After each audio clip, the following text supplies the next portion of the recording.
இது நம்ம கிச்சனில் எண்ணெய் அடுத்து என்ன பண்ண போகிறோம்னா இன்னைக்கு என்ன பண்ண போகிறோம் அப்படின்னா பருப்பு கொண்ட கடலையில் சுண்டல் பண்ண போகிறோம். எண்ணெய் வச்சுருக்கேன்.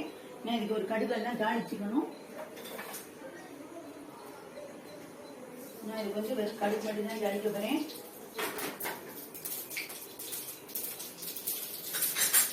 இப்போ இது வெந்துட்டு இதை நல்லா நைட் ஃபுல்லாக ஊற வச்சு முழு அளவுக்கு நல்லா கலக்க வச்சு வேக வச்சு காலையில் வடிகட்டிட்டு உப்பு மஞ்சப்பொடி எல்லாத்தையும் போட்டு காரப்பொடியும் போட்டு நல்லா வேக வச்சுக்கணும்.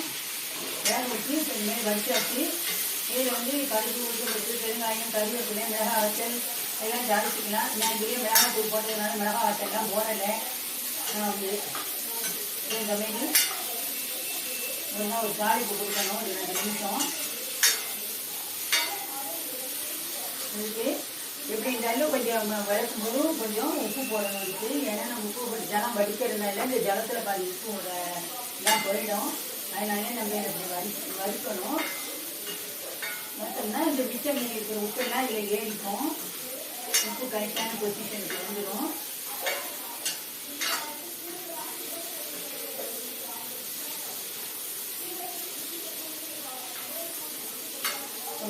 கொஞ்சம் வறுபட்ட உடனே பார்ப்போம்.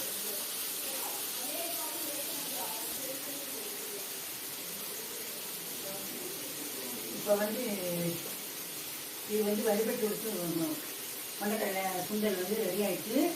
இதுக்கு கொஞ்சம் தேவையான அளவுக்கு நம்ம தேங்காயை போடணும். அவ்வளோதான். இது ரெடி ஆகிடுச்சு. நம்ம இதை இறக்கிடுவோம். ஆஃப் பண்ணிவிட்டு ரொம்ப நீங்களே இதே மாதிரி செஞ்சு போயிருக்கோம். மாதிரி குழம்பு இருக்கும் கொடுங்க. கை பேட் விட்டு ப்ரோட்டீன் கொடுத்து